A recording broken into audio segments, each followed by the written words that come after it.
തൃശൂരിൽ കോൺഗ്രസിനുള്ളിൽ കലഹം രൂക്ഷമാകുന്നു. തുടർച്ചയായി ഉണ്ടാകുന്ന വിവാദങ്ങൾ DCC പ്രസിഡന്റ് ജോസഫ് ടാജറ്റിനെ ലക്ഷ്യമിടുന്ന ആരോപണവുമായി ഒരു വിഭാഗം. പാർട്ടിയെ പ്രതിരോധത്തിലാക്കുന്നത് മുൻ DCC അധ്യക്ഷൻ ജോസ് വള്ളൂരെന്ന KC ഗ്രൂപ്പ് അനുകൂലികൾ.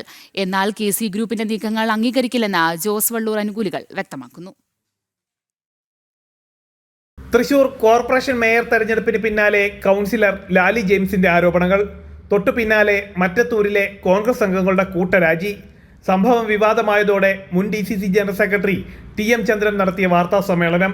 DCC അധ്യക്ഷൻ ജോസഫ് ടാജറ്റ് അടക്കമുള്ള നേതാക്കൾക്കെതിരെ ചന്ദ്രന്റെ വെടിപൊട്ടിക്കൽ.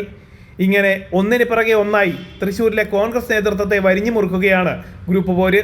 അവസാനം തൃശൂരിൽ ഗ്രൂപ്പ് പോരുണ്ടോ എന്ന ചോദ്യത്തിന് DCC പ്രസിഡന്റ് ജോസഫ് ടാജറ്റ് നൽകിയ മറുപടി ഇങ്ങനെ: ഇത്തരം കാര്യത്തെക്കുറിച്ച് എനിക്ക് യാതൊന്നും പറയാനില്ല. ഒന്ന് മാത്രമേ പറയാനുള്ളൂ, പാർട്ടി ഈ ജില്ലയിൽ ഒറ്റക്കെട്ടായിട്ടാണ് തെരഞ്ഞെടുപ്പിനെ നേരിട്ടത്.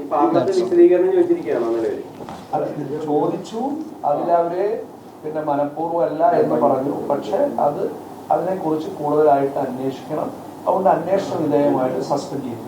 ജോസഫ് ടാജറ്റിനെ ലക്ഷ്യമിട്ട് ഗൂഢസംഘം പ്രവർത്തിക്കുന്നതായും തുടർച്ചയായി ഉണ്ടാകുന്ന വിവാദങ്ങൾ ഗ്രൂപ്പ് പോരിനെ തുടർന്നാണെന്നുമാണ് KC അനുകൂലികളുടെ പ്രധാന വാദം. നിയമസഭാ തെരഞ്ഞെടുപ്പ് മുന്നിൽ നിൽക്കെ സീറ്റ് മോഹികളായ നേതാക്കൾ ബോധപൂർവം പ്രശ്നങ്ങൾ സൃഷ്ടിക്കുന്നതായും ഒരു വിഭാഗം നേതാക്കൾ ആരോപിക്കുന്നു. ഒല്ലൂർ, പുതുക്കാട് മണ്ഡലങ്ങളിൽ ടാജറ്റ് സ്ഥാനാർത്ഥിയാകാൻ സാധ്യതയുള്ളത് മുന്നിൽ കണ്ടാണ് ഈ നീക്കമെന്നും ഇവർ പറയുന്നു. മുൻ DCC അധ്യക്ഷൻ ജോസ് വള്ളൂരിന്റെ നേതൃത്വത്തിലുള്ള സംഘമാണ് ഇതിന് പിന്നിലെന്നും ഒരു വിഭാഗം പറയുന്നു. എന്നാൽ ഇക്കാര്യങ്ങളോട് പരസ്യമായി പ്രതികരിക്കാൻ ജോസഫ് ടാജറ്റോ KC അനുകൂലികളോ ഇതുവരെ തയ്യാറായിട്ടില്ല. ഗ്രൂപ്പ് പോരുമായി ബന്ധപ്പെട്ട വാർത്തകളോടോ ആരോപണങ്ങളോടോ പ്രതികരിക്കാൻ ജോസ് വള്ളൂർ പക്ഷവും ഇതുവരെ മുന്നോട്ട് വന്നിട്ടില്ല. വരും ദിവസങ്ങളിൽ കൂടുതൽ പ്രതികരണങ്ങൾ ഉണ്ടാകുമെന്നാണ് വിവരം. K മുരളീധരൻ ഗുരുവായൂരിൽ മത്സരിക്കാനുള്ള നീക്കത്തിനെതിരെയും ശക്തമായ പ്രതിഷേധം കോൺഗ്രസിനുള്ളിൽ ഉരുത്തിരിഞ്ഞു വരുന്നുണ്ട്. ജനം, തൃശൂർ.